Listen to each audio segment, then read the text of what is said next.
Bonjour, alors excusez-moi d'être un peu énervé, mais je me suis fait censurer une vidéo pour droit d'auteur, ce qui n'avait pas le droit puisque l'extrait était disponible sur YouTube, et ce qui me prive d'un droit de réponse alors que je suis spectateur de la vidéo. Donc je le vois, donc normalement j'ai le droit de répondre, ce ne sont pas eux qui possèdent la lumière sainte, qui ont dû transmettre le message et on doit la boucler, hein. Non, normalement il y a un droit de réponse. Je posterai la vidéo sur une autre plateforme, mais il y a un droit de réponse normalement. Voilà, et c'était de l'analyse d'une personne réellement existante. Donc, ils vont morfler, hein. C'est YouTube, ça fait des années qu'on te le dit. Ton droit d'auteur, il est foireux. Il est nul, alors tu l'enlèves. C'est pas vrai à la fin. Oui, je sais, il m'écoute pas, mais désolé, je suis énervé, mais j'avais fait une super vidéo de 27 minutes. Ça m'avait pris du temps. Et là, le mec dans la vidéo, il pourrait être. Pour avoir les yeux bleus, il pourrait être brun, il pourrait être blanc, il pourrait être gaucher, il pourrait être hétérosexuel, il pourrait être handicapé, que. C'est peut-être le cas, j'en sais rien moi. Que je serais autant vénère dans la vidéo. Et à part l'angle de la haine, je vois pas comment traiter cette vidéo. C'est un peu violent comme. Ah, attendez, merde, y a pas le début. Bon, voilà.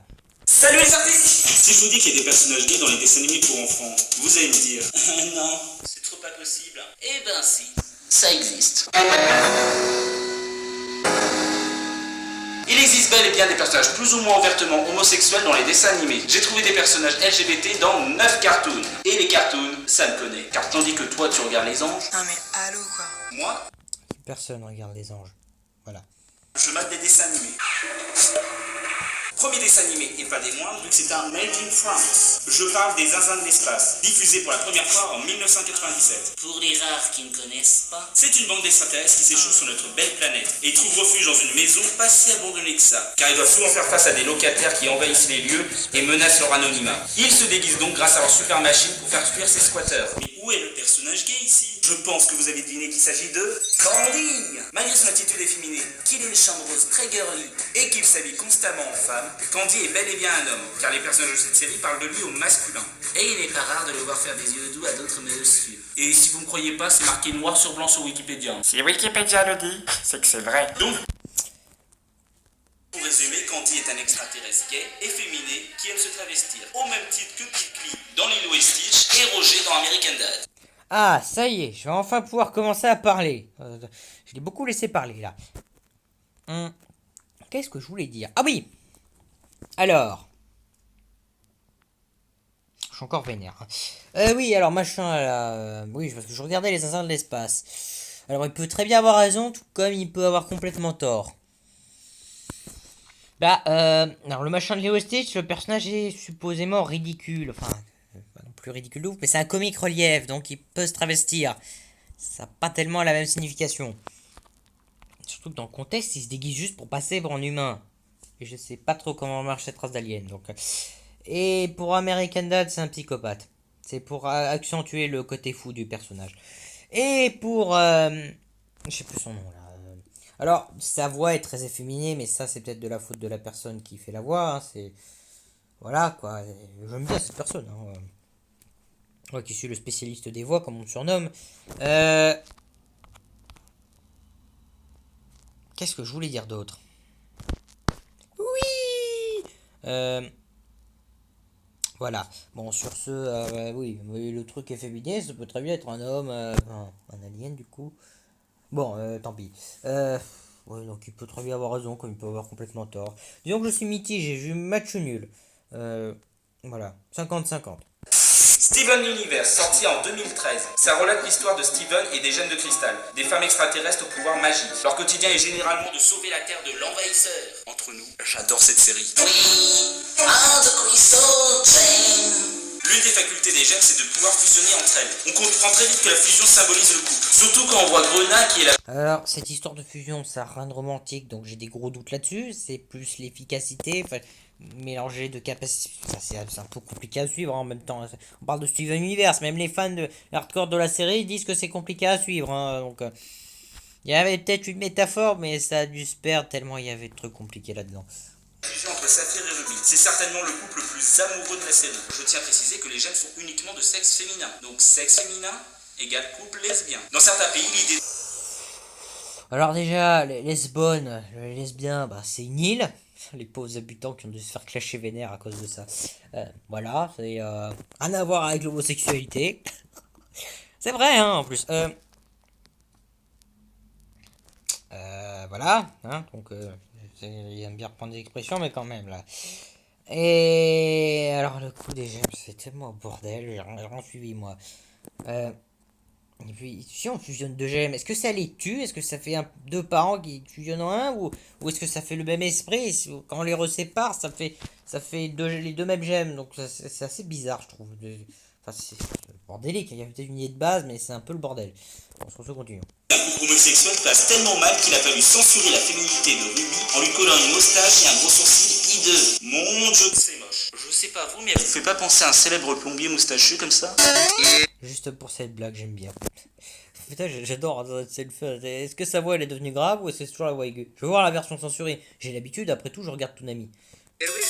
Et pour preuve que la fusion repose bien sur l'homosexualité, à l'origine, la fusion entre Grenat et Perle devait se finir avec un baiser sur la bouche. Comme en témoigne le storyboard d'origine. Mais ça ne s'est jamais fait et à la place, Perle est jetée dans les airs. Ce qui est bien plus pratique pour faire une YTP. Ce qu'on ne peut plus faire à cause du droit d'auteur.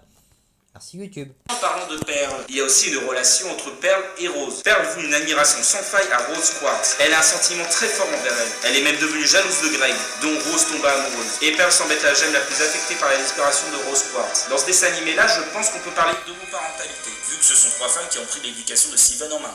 C'est pas tellement l'éducation, parce que c'est son père qui l'a éduqué à la mort de sa mère. Enfin, je sais pas quand elle est morte, sa mère, mais.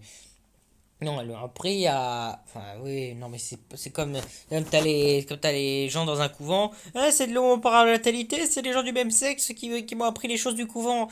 Bah non, c'est complètement débile. Il n'y a pas que la parentalité pour apprendre l'éducation, mais je suis pas sûr que ce soit le terme exact. Bah oui, c'est une vision un peu limitée du monde. Ah oui, il n'y a pas que les parents qui apprennent des trucs aux enfants ou aux gens en général. Bienvenue chez les Nodes, sorti en 2016. Cette série se base sur la vie de Lincoln Loud et de ses 10 sœurs au caractère unique. Dans ce carton, on retrouve un couple homoparental. Il s'agit de Howard et Arnold McBride, les papas de Clyde, le meilleur ami de Lincoln. Ce sont des papas extrêmement protecteurs. Alors ma théorie, c'est qu'ils ont trouvé leur gamin dans une poubelle. Mais après, il y a de superbes rencontres dans les poubelles. Hein. Ernest et Célestine. Hein. Et non, Ernest et Célestine, je trouve que ce serait un peu idiot de limiter ça comme un parent et un enfant. Parce que je vois plus comme des compères. Les gens qui vont limiter à ça. Bah oui, c'est plus logique. Parce que c'est pas tellement un parent, Ernest, quand on y réfléchit. Il n'a pas que ce rôle-là. Enfin, il a pas tellement ce rôle-là en plus. Vous voyez un peu? Ici, c'est ouvertement dit, aucune supposition à faire. Les papas de Clyde forment... D'ailleurs, les censureurs, ils étaient où à ce moment-là? Et les parents en colère? Non, parce qu'ils viennent me faire chier, comme quoi les mangas c'est sexiste et tout, ou que les dessins animés, certains c'est la décadence. Mais qu'est-ce qu'ils foutaient à ce moment-là, hein? Bande de cons, va. Vous êtes jamais énervé au bon moment. Elle est bien un couple d'hommes qui élèvent leur fils. Et Clyde dit distinctement « mes papas ». Clarence. Après, le personnage, il est tellement anecdotique. C'est le personnage du meilleur ami. Peut-être un peu malsain. Non, je dis c'est malsain parce que le mec il s'évanouit tout le temps devant l'une des sœurs de. Enfin. Faut pas plus marquer que ça. Hein. Si, il y a ce détail qui m'a marqué, mais pour ça, le personnage est complètement OZF. Sorti en 2014. Ici, on suit les aventures de Clarence, un jeune garçon de 10 ans, un peu Ok, alors c'est quoi ces designs? beaucoup naïf sur les bords. Jeff, l'ami de Clarence, a deux mamans, EJ et Sue. Et dans ce même... Ok, alors ces horreurs, c'est des femmes donc. Je suis tellement méchant. Ah, fallait pas m'énerver en censurant ma vidéo. Voilà. cartoon, il devait y avoir une scène où deux personnages masculins s'embrassaient sur la bouche. Mais ceci a fini par être censuré. Et à la place, les deux hommes s'embrassent sur la joue. Bah oui, nous les gays, on s'embrasse sur la joue, on est très soft. Je t'aime. Ah, tais-toi et embrasse-moi, grand fou. En fait, Cartoon Network... Alors ça, c'est la preuve qu'il n'est peut-être pas français. Puisque les Français se font deux bises, je crois. Voilà, je ne sais pas de quelle origine est ce type. s'est dégonflé à la dernière minute. Ils n'ont pas justifié le pourquoi du comment de cette censure. Certainement la peur de la réaction de certains téléspectateurs. Déjà, s'il pète cette télé, il a plus l'abonnement à la chaîne, donc du coup, c'est mauvais pour la chaîne. Imagine ça en 100 fois maintenant. C'est vrai qu'ils ont peut-être pas envie de se mettre 2-3 personnes à dos, hein, ça se comprend, hein, c'est tellement chiant d'être dans un scandale. Et cette censure n'a pas plu à Skyler Payne, l'auteur de la série, qui l'avait fait comprendre au travers de tweets, maintenant supprimés. Car Will n'a pas été mis Pourquoi ils ont été supprimés? Tu t'expliques pas, je comprends pas. au courant de cette censure. Mais enfin les gars, c'est sa série. Mais dites-lui quand vous faites des changements. Mince. Docteur Alors oui, c'est d'un côté, c'est mal de censurer les œuvres des gens. La preuve, YouTube. Putain, je peux pas le lâcher avec ça. Mais si le truc est vraiment impossible à montrer à la télé, ça peut leur poser des problèmes. Mais il faut quand même pas censurer, n'est-ce pas, YouTube? Voilà.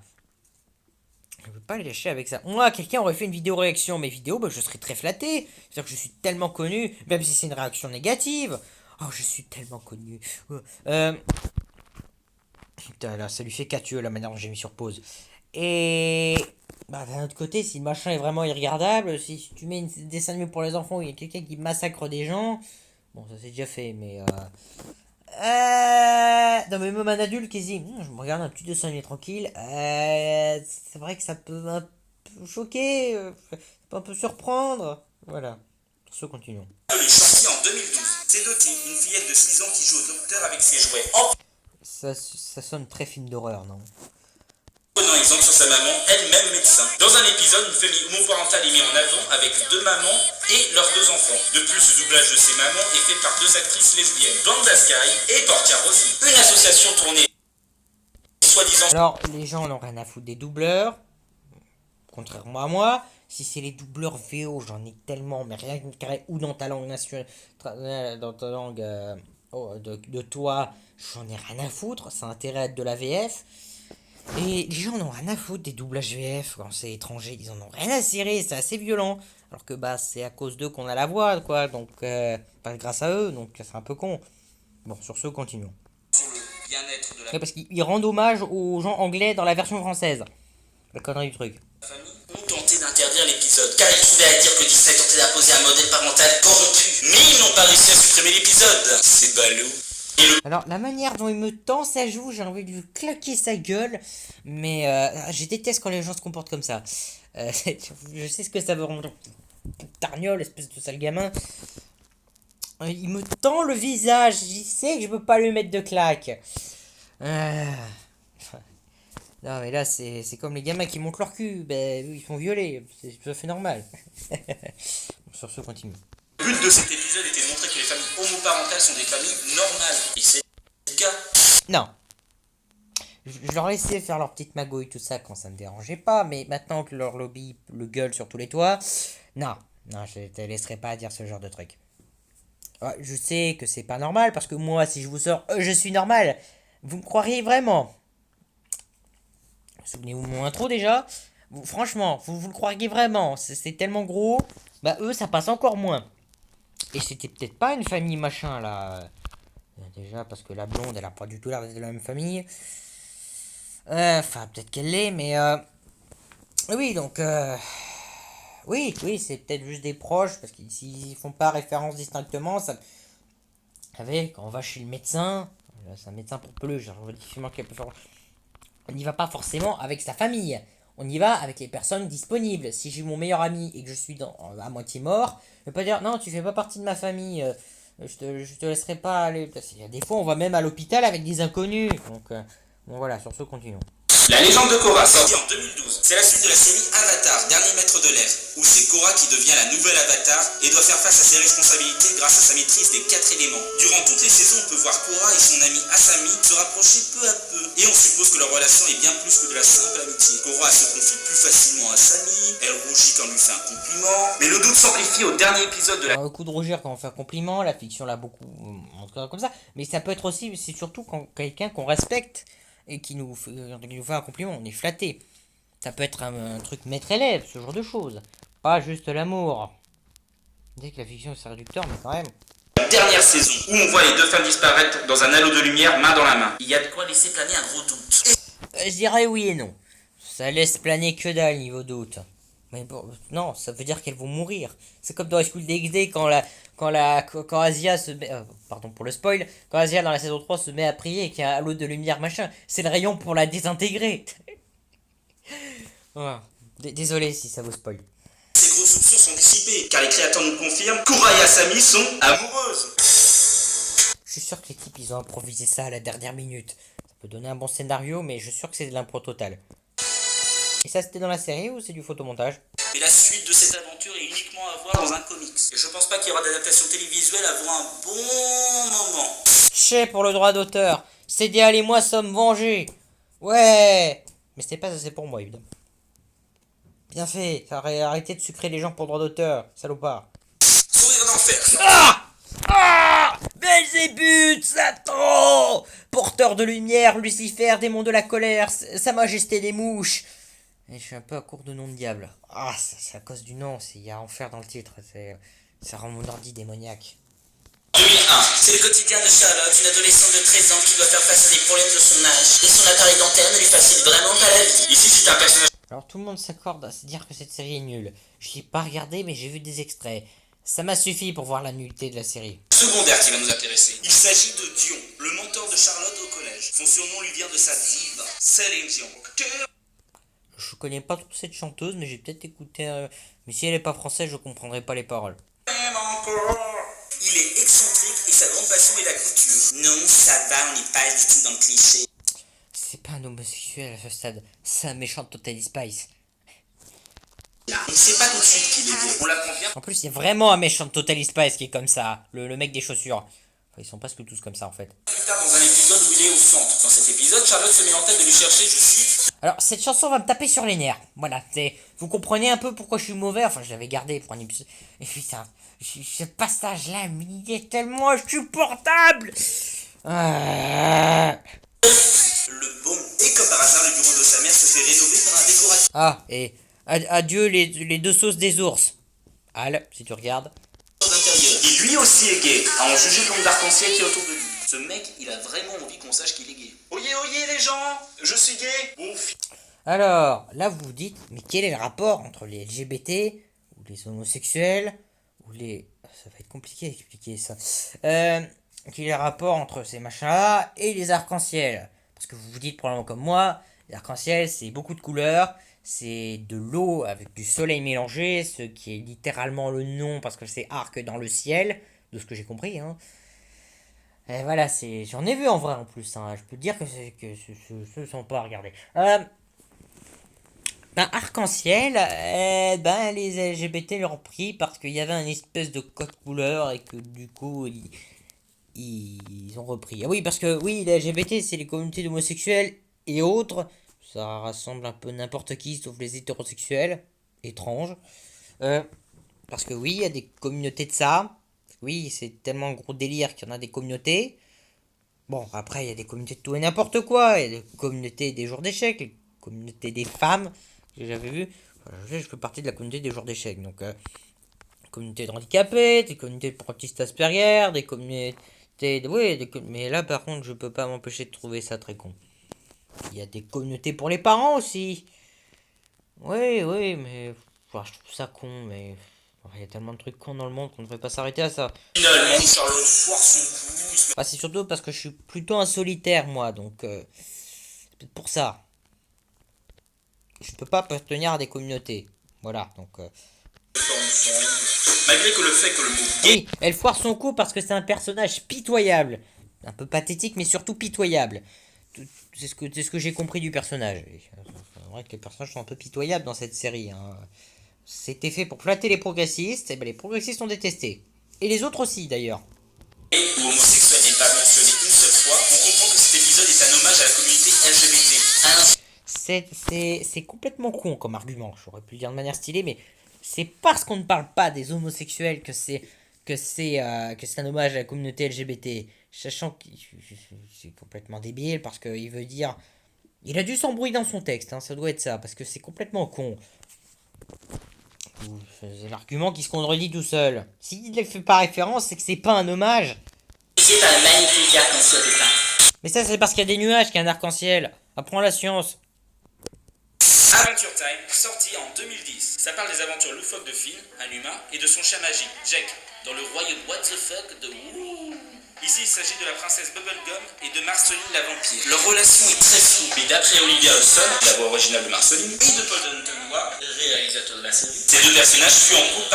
Alors, un instant, s'il vous plaît. Alors la voix originale, on en a rien à foutre, même si elle donne vie à la... Bon, rien à foutre parce qu'on nous regarde en VF, nous on est des Français. De deux. Le réalisateur à la limite, mais il peut dire c'était mon plan depuis le début et complètement mentir. Mais ça a l'air plutôt vrai là. Le passé. Il devait y avoir une scène qui montrait cette relation, mais elle a été placée sous contrainte judiciaire et donc jamais diffusée. Je me demande pas pourquoi. Je me demande bien pourquoi. C'est quoi? C'était une scène 3 adultes? Ah mince. Ah, un dessin animé pour les enfants. Ah, c'est un peu dommage. Enfin, c'est... Ouais. Mais c'est un truc pour les enfants, hein, je rappelle. Ce qui complique un peu la compréhension de leur relation. Mais il y a quelques indices par-ci par-là. Bon, on connaît. Bon, il a probablement raison sur le coup. Mais c'est un peu dommage le coup de... Enfin, c'est un mélange amitié, donc c'est pas mal. Ouais, allez, je lui donne un bon point. Titeuf, BD du célèbre Zep, adapté en 2010 en Zep est un personnage intéressant, pas Titeuf. animation. C'est ce jeune garçon à la mèche jaune qui a une vision très particulière du monde des adultes, ce qui lui attire souvent des ennuis. Et il n'est pas rare de l'entendre lui et ses amis parler d'homosexualité. Pardon, momosexualité. Alors c'est comme ça qu'il prononce dans le dessin animé. Et là, il y a un épisode qui est spécialement consacré à l'homosexualité. Ah oui, alors Momo, c'est peut-être un jeu de mots avec un de leurs potes qui s'appelle Momo, je crois. Je sais plus.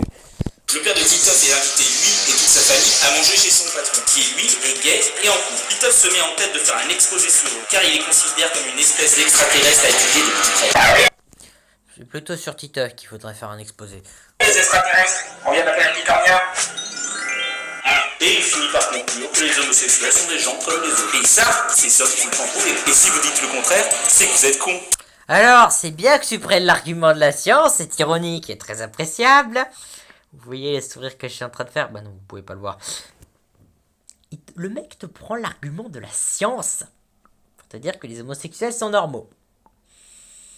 C'est un peu casse-gueule. Ça peut marcher, mais d'abord déjà t'insultes les gens qui regardent tes vidéos, c'est du génie. Déjà, moi, certes, je dis pour la blague que mes abonnés ne savent pas lire, mais bon, c'est pas trop grave de pas savoir lire. Hein. Moi, je sais lire le français, on a tous nos petites faiblesses. C'est surtout un trait d'humour parce qu'ils connaissent pas le truc original, donc ils sont complètement surpris. Et j'ai réagi avec humour le fait que parfois ils m'ont engueulé pour des vidéos alors que bah, c'était dans le titre. Que... voilà, bon, sur ce, continuons.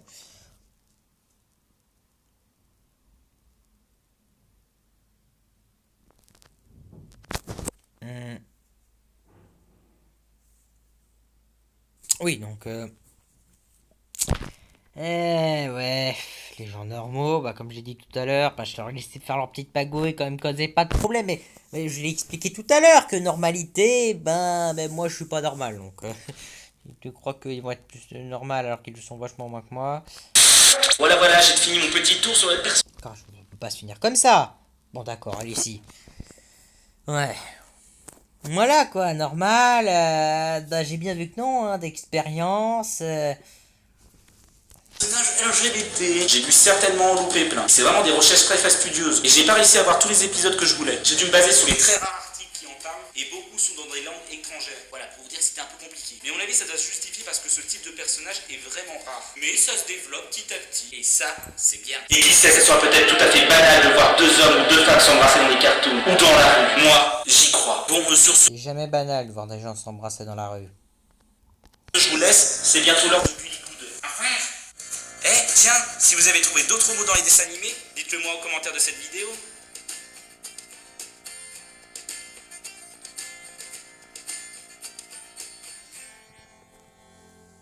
Voilà, sur ce, je vous dis au revoir. C'était complètement court, mais c'était pour me défouler.